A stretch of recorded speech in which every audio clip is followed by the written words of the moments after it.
세상의 모든 것들이 헛되고 헛되며 헛되고 헛되니 모든 것이 헛되다 말씀하신 아버지 하나님, 오늘도 그 헛된 모든 것들 앞에서 참 생명으로 참 소망으로 우리에게 찾아오신 주님을 우리가 마음에 품고 오늘도 새벽을 깨웁니다. 우리 마음 가운데 참 소망으로 풍성하게 하여 주시어서 예수 안에만 기쁨과 소망이 있다는 이 사실을 말씀을 통하여 깨닫게 하시고 그 소망으로 오늘 하루도 힘차게 살아갈 수 있도록 은혜 허락하여 주옵소서. 감사드리며 예수 그리스도의 이름으로 기도하옵나이다. 아멘. 하나님 말씀 전도서 2장 12절에서 마지막 절까지 말씀됩니다.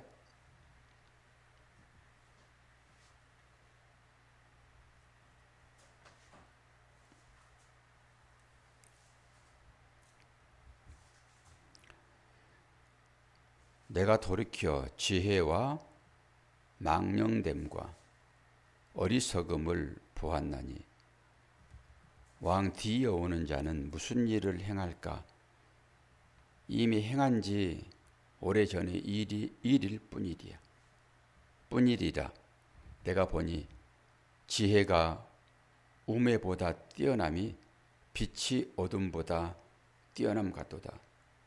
지혜자는 그의 눈이 그의 머리 속에 있고 우매자는 어둠 속에 다니지만 그들 모두가 당하는 일이 모두 같으리라는 것을 나도 깨달아 알았도다. 내가 내 마음속으로 이르기를 우매자가 당한 것을 나도 당하리니 내게 지혜가 있었다 한들 내게 무슨 유익이 있으리요 하였도다. 이에 내가 내 마음속으로 이르기를 이것도 헛되도다 하였도다. 지혜자도 우매자와 함께 영원하도록 기어감을 얻지 못하나니 후일에는 모두 다 잊어버린 지 오래일 것임이라. 오호라, 지혜자의 죽음이 우매자의 죽음과 일반이로다. 이러므로 내가 사는 것을 미워하였노니 이는 해 아래에서 하는 일이 내게 괴로움이요 모두 다 헛되어 바람을 잡으려는 것이기 때문이로다. 내가 해 아래에서 내가 한 모든 수고를 미워하였노니 이는 내 뒤를 이을 이에게 남겨주게 됨이라. 그 사람이 지혜자일지 우매자일지야 누가 알리랴마는 내가 해 아래에서 내 지혜를 다하여 수고한 모든 결과를 그가 다 관리하리니 이것도 헛되도다. 이러므로 내가 해 아래에서 한 모든 수고에 대하여 내가 내 마음에 실망하였도다. 어떤 사람은 그 지혜와 지식과 재주를 다하여 수고하였어도 그가 얻은 것을 수고하지 아니한 자에게 그의 몫으로 넘겨주리니 이것도 헛된 것이며 큰 악이로다. 사람이 해 아래에서 행하는 모든 수고와 마음에 애쓰는 것이 무슨 소득이 있으랴. 일평생에 근심하며 수고하는 것이 슬픔뿐이라. 그의 마음이 밤에도 쉬지 못하나니 이것도 헛되도다. 사람이 먹고 마시며 수고하는 것보다 그의 마음을 더 기쁘게 하는 것은 없나니 내가 이것도 본즉 하나님의 손에서 나오는 것이로다. 먹고 즐기는 일을 누가 나보다 더해 보았으랴. 하나님은 그가 기뻐하는 자에게는 지혜와 지식과 희락을 주시나 죄인에게는 노고를 주시고 그가 모아 쌓게 하사 하나님을 기뻐하는 자에게 그가 주게 하시지만 이것도 헛되어 바람을 잡는 것이로다. 아멘. 오늘 말씀의 제목을 참된 기쁨과 안식은 예수 안에서 이렇게 달았습니다. 전도서가 그러죠. 시작부터 그러잖아요. 1장 2절에서 헛되고 헛되며 헛되고 헛되니 모든 것이 헛되다. 그 전제 아래에서 계속 말씀이 저어주고 있지요. 그러면 이것을 우리는 잘못 해석하게 되면 염세주의로 나갈 수 있어요. 염세주의. 근데 이거는 복음이에요. 참 복음입니다. 전도서. 철저하게 나를 부인했을 때만 얻게 되는 안식이라고요. 나는 눈 뜨고 있어도 걱정, 눈을 감고 있어도 걱정, 밤에 자면서도 걱정, 내가 의식하지 못할 때라도 꿈속에서도 걱정하잖아요. 저는 전적으로 교회 일에 이제 마음을 쓰고 있으니까 어떤 장로님이 저에게 찾아와가지고 지난번에 노예일을 가지고 저한테 일을 말씀을 하시더라고요. 그때 그 교회에서 준 거 도로 내놓으시오. 별 꿈을 다 꾸어요. 도로 내놓으시오. 예? 그리고 제가 알았어요. 그러고 알았는데 그것도 헛되다라고 하는 거잖아요. 이 꿈이라고 하는 것은 하나님께서 주시는 계시이기는 하지만은 거의 우리 생각에서 나오는 것입니다. 이 꿈에도 생각을 내려놓지를 못해요. 그런 거예요. 세상의 모든 것이 다 헛되다라고 했을 때 세상을 비관하는 것이 아니라 그 반대편에 복음이 있다. 하나님의 나라가 있다. 소망이 있다. 이걸 보셔야 된다고요. 그래서 12절로 23절을 쭉 보게 되면은 뭐가 나옵니까? 여기에 이제 지혜자의 죽음과 모든 수고의 허무가 나와요. 여기에서도. 그러면서 모든 사람들은 죽음 앞에서 평등하다라고 하는 것입니다. 우리는 지혜자가 우매자보다 낫다라고 얘기를 하잖아요. 그리고 지혜자 되고 싶어라고 그 지혜를 쫓아가지요. 그 어둠보다 빛이 낫다라고 생각을 하고 그 빛으로 나아가려고 바등바등 애쓰잖아요. 근데 결국은 죽음 앞에서 다 똑같다라고 하는 것입니다. 그래서 죽음을 사람들이 기억하지 않으려고 그래요. 생각 자체를 안 하려고 그래요. 이런 말씀을 제가 한번 드렸잖아요. 저는 어릴 적부터 이 죽음을 생각을 하고 펑펑 운 적이 있어요. 아주 어릴 적에. 초등학교 들어가기 전이겠지요. 그때도 이 죽음을 생각한 것 같아요. 그러면서 죽음을 생각하니까 그 어린 나이에 뭐 죽음을 안다고 펑펑 우냐고요. 죽음을. 여러분 죽음 울어보셨습니까? 여러분의 죽음을 생각하면서. 그러니까 죽음을 생각할 때 사람들은 어떤 생각을 주로 하냐 그러면은 내가 세상 가운데서 엄청나게 먹고 입고 하지 않는 것을 저축하고 내가 쓰고 남으면은 자녀에게 줄 것이다 라고 생각을 해요. 대부분의 사람들이.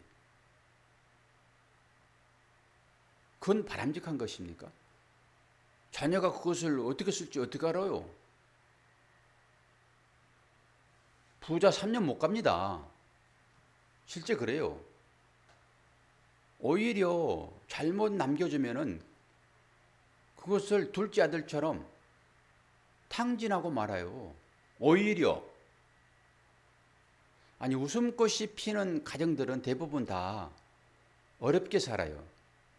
어렵게 살지만은 부모 자녀 간에 형제들 간에 의의가 있다고요. 어렵게 사는 사람들의 삶을 보면은 그렇습니다. 그런데 부자로 살아가는 사람들 지금 당장은 뭐 물질의 여유 있으므로 내가 하고 싶은 것 다 하잖아요. 좋은 데 가서 여행 가서 좋은 거 보고 또 좋은 음식 있다 하게 되면 거기 찾아가고 이래서 즐거움을 누리지요. 근데 그것도 한계가 있다고요. 시간이 정해져 있어요. 그러다가 마지막 때 부모의 유산을 놓고 자녀들이 어떻게 하는지를 여러분 안 보셔서 그래요. 진짜 부자들 세계를 저는 사업을 하면서 경험을 다 했잖아요. 그리고 뉴스를 통해서도 그걸 접하잖아요. 칼부림 납니다. 그렇게 의젓한 형제들 뿔뿔이 터져버리고요. 부모는 또 왼수가 됩니다. 잘못 재물을 남겨주면 그렇게 될 가능성이 많아요. 그래서 정리를 잘 하셔야 돼요. 정리를. 최소 한도급만 남겨주면 됩니다. 원망들을 듣지 않을 정도로만. 그런데 우리 자녀들은 우리 부모들로부터 많은 것을 물려받지 못해가지고 가끔 그래요. 소도 뭐가 있어야 비비는 거라고요? 언덕이 있어야 비빈다. 이런 얘기들은 해요. 지금보다 조금 더 나을 수 있었을 텐데라고 해요.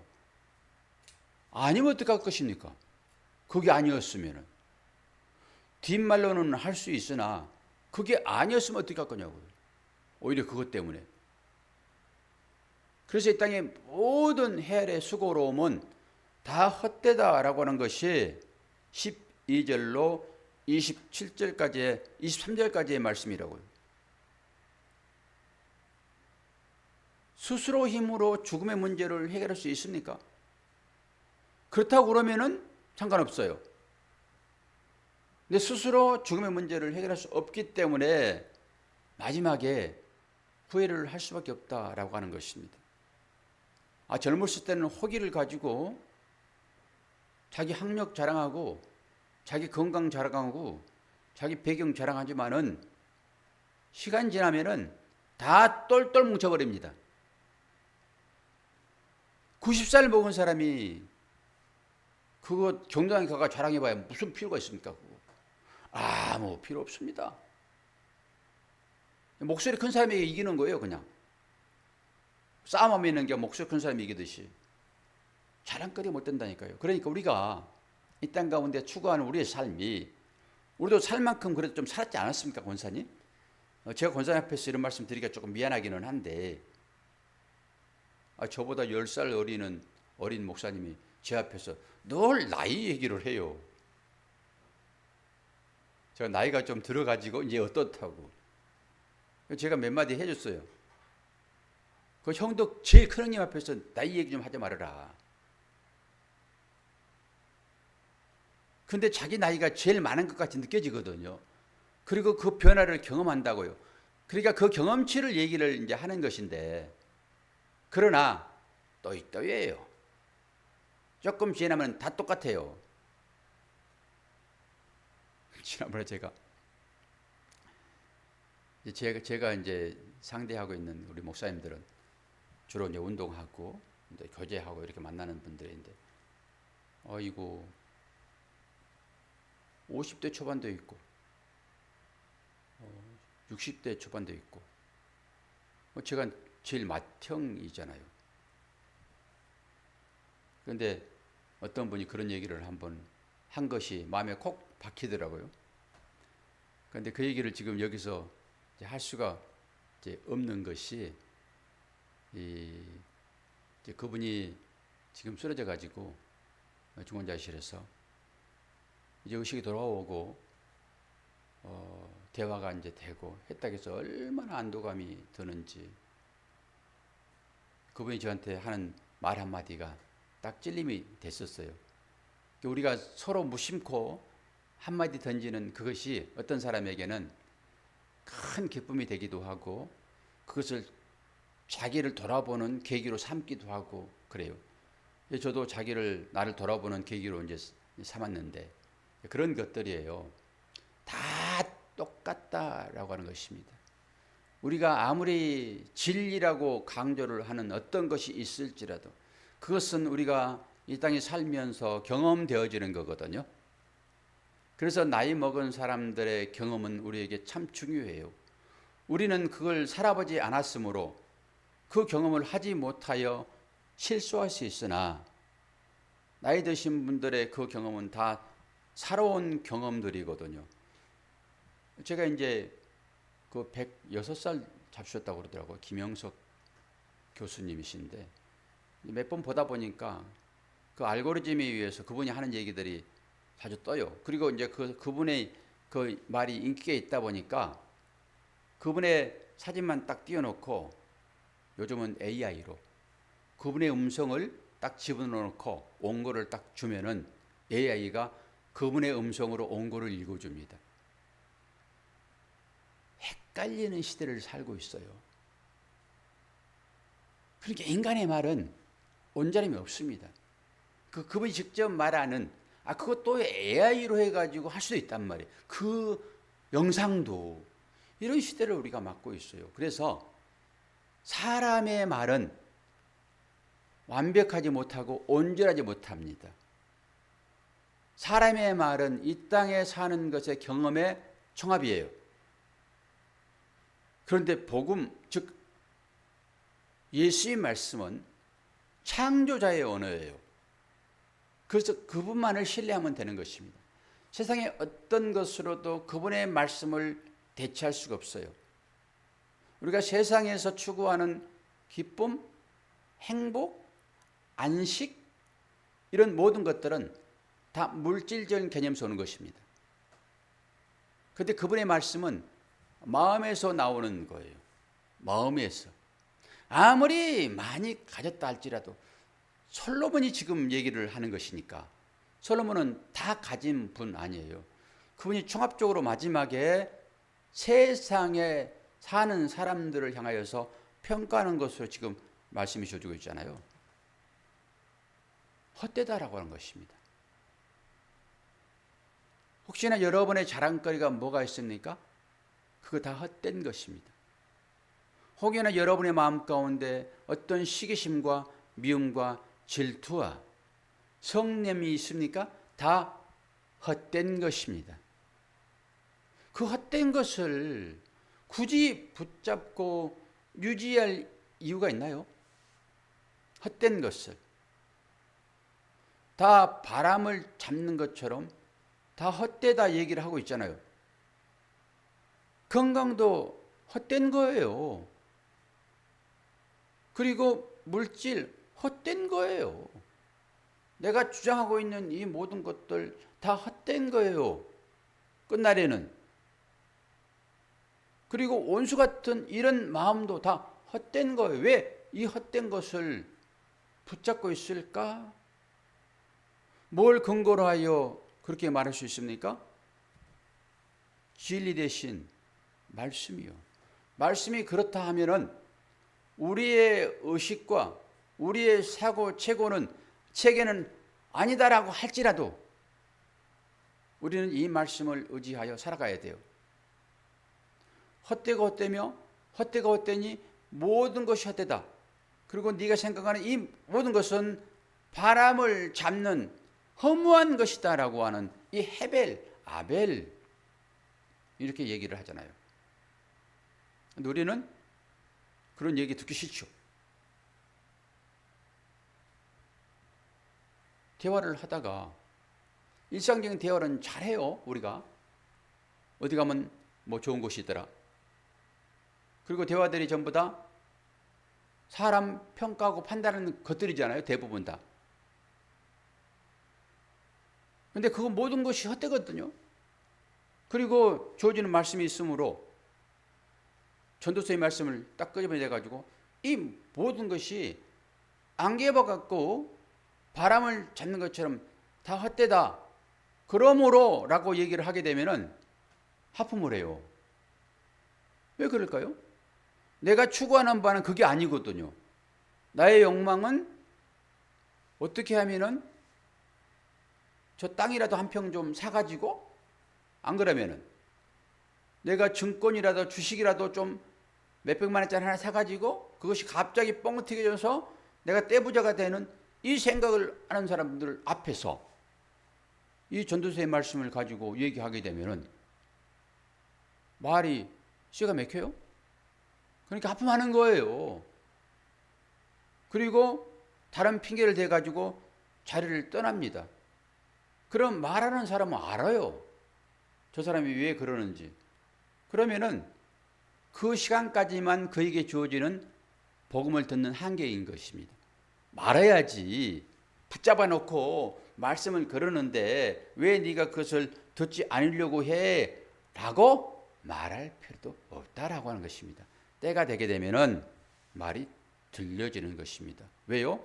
내 안에 말씀이 들어와 있으므로. 언제 들려질까요? 이게 이제 저는 후회라는 말로 말할 수 있는데 언제 들려질까요? 내가 그 상황에서 벗어나가지고 아무것도 할 수 없을 때 그때 들려지는 것입니다. 하나님 말씀은 그때 들려지는 거예요. 그때가 언제일까요? 온전히 내 스스로 아무것도 할 수 없을 때. 제가 사고가 나가지고 넘어져서 길가에 쓰러진 사람들의 얘기를 몇 번 들었거든요. 항상 호기 있게 건강하게 우리는 길을 걷지 길바닥에 눕지는 않습니다. 아니 술 많이 취해가지고 이게 이불인지 침대인지 도로인지 알지 못한 사람들, 갑자기 그런 사람들 하는 얘기는 뭐라고 그래요? 갑자기 땅바닥에 일어나가지고 내 뒤통수를 치더라 그래요. 땅바닥에 일어나가지고 뒤통수를 치는 형국이 무엇입니까? 권사님. 땅바닥에 일어나가지고 내 뒤통수를 치는 형국은 땅바닥에 실제 일어난 거예요? 헷갈려가지고 지가 넘어진 것이지? 지가 넘어져가지고 땅바닥을 친 거지 땅바닥에 일어나가지고 지를 치냐고요. 사람들이 전부 그러는 거예요. 이게 땅바닥에 일어나가지고 내 머리를 치더라 그러면은 생각을 해야 돼요. 아, 지가 넘어졌겠구나. 땅바닥에 어떻게 일어납니까? 그렇게 얘기하는 것이지. 그러면 이것이 돌려서 얘기하는 것일 수 있는 것이니까 그렇게 이해를 해야 되는 거예요. 술 먹은 사람 아니면 그렇게 얘기하잖아요. 온전한 사람은 땅바닥에 언제 일어나가지고 뒤통수를 칩니까? 지가 넘어져가지고 땅바닥에 친 거지. 그러니까 그렇지 않는 사람들은 알아요. 침상에 누워보면은 침상에 누웠다라고 하는 것은 내 스스로 아무것도 할 수 없는 환경 가운데 들어가 있다라고 하는 거잖아요. 예전에는 호기 있게 살았어요. 땅바닥을 발로 밟고 자기가 다 일을 하여 다 축적했다고요. 가고 싶은 데 다 가고 먹고 싶은 거 다 먹고 손을 움직일 수 없는 환경 가운데 지금 목사님 좀 누워 있잖아요. 옛날에는 호기 있게 다 먹었던 손들이잖아요. 근데 언제 이 모든 것들이 다 허무하다라고 하는 것을 느끼냐고요. 침상에 누워 있을 때요. 사람이 침상에 누워가지고 거의 이제 하나님 부르심을 받잖아요. 그때 깨닫는 거예요. 예전에 나의 일들이 다 바람 같은 것이었구나. 안개 같은 것이었구나. 그때 그 새벽에 전도서가 주어지는 말씀이 이때를 이함이었구나. 그렇게 미리 알고 실천적으로 삶을 살아내면 되잖아요. 내가 이 땅인 것으로 내 안전함을 확보할 수 없고 이 땅인 것으로 나의 풍요를 채울 수 없고 이 땅인 것으로 내가 의기양양 살아갈 수 없다. 그러면서 어떻게 한다고요? 침상에 누워 있어서 아무것도 할 수 없는 그 상태를 내 마음에 만들라는 것입니다. 일부러 누우려고 가지 마시고 뭐 하라는 거예요? 마음으로 내 자신을 부인하고 그 상태를 없애버리면은 주님이 하신단 말이에요. 그것만이 참 행복이고 참 평안이고 참 기쁨이에요. 그 마음을 가질 때 주어지는 온갖 것들을 감사로 받아들이죠. 나는 하지 않았는데 주님이 하셨다라고 인정하는 거예요. 오늘 누구를 만나더라도 기쁨으로 사람을 만나고 주님이 하셨습니다라고. 좋은 것이든지 그렇지 않는 것이든지 결국 나의 삶의 주인은 주님이시다라고 하는 이 복음 안에 들어갈 때만 모든 것이 헛되지 않는 것을 말할 수 있다고요. 저와 여러분이 생각하는 거의 모든 것들은 다 떼요. 어디서 알 수 있다고요? 침상에 누울 때.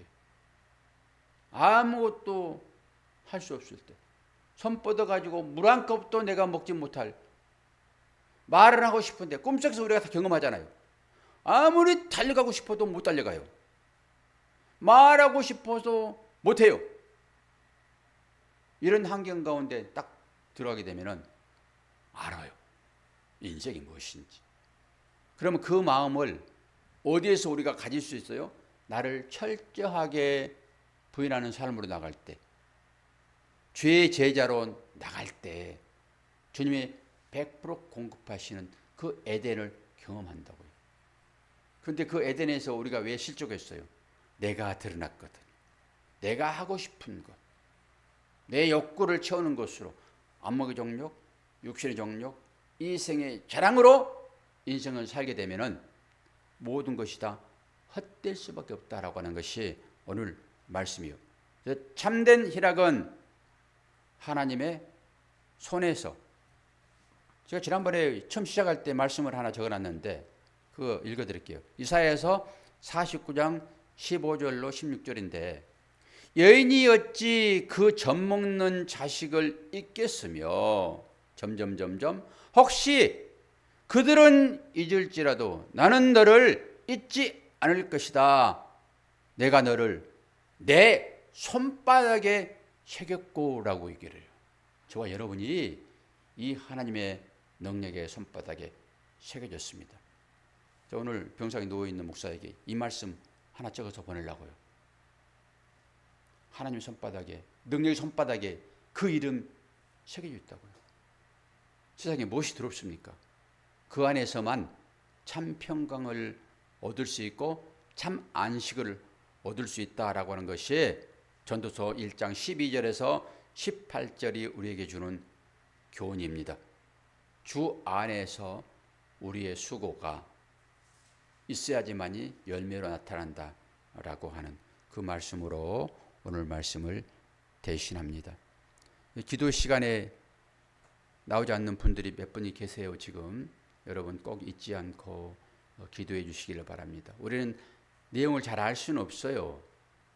그러나 혼자 고심하고 고민하고 할 수 있다라고 하는 것을 생각하시고 여러분 기도해 주시기를 바랍니다. 자, 기도하겠습니다. 좋으신 아버지 하나님, 아버지의 사랑과 은혜를 감사합니다. 우리의 환경, 우리의 마음대로 어찌할 수 없고 우리의 마음, 우리의 마음대로 어찌할 수 없는데 우리의 마음을 주관하신 주께서 우리의 모든 성도들의 마음을 주장하여 주시어서 저들의 마음 가운데 새겨진 그 말씀이 능력이 되어 저들의 삶을 인도하는 말씀이 되기를 소망합니다. 오늘도 그 주님 의지하여 주 앞에 나온 사랑하는 자녀들, 세상의 모든 것들이 온전하지 못하다라고 하는 이 인식 하에서 완전하시고 온전하신 말씀 붙잡고 오늘 하루도 힘차게 살아갈 수 있도록 은혜 허락하여 주옵소서. 감사드리며 예수 그리스도의 이름으로 기도하옵나이다. 아멘.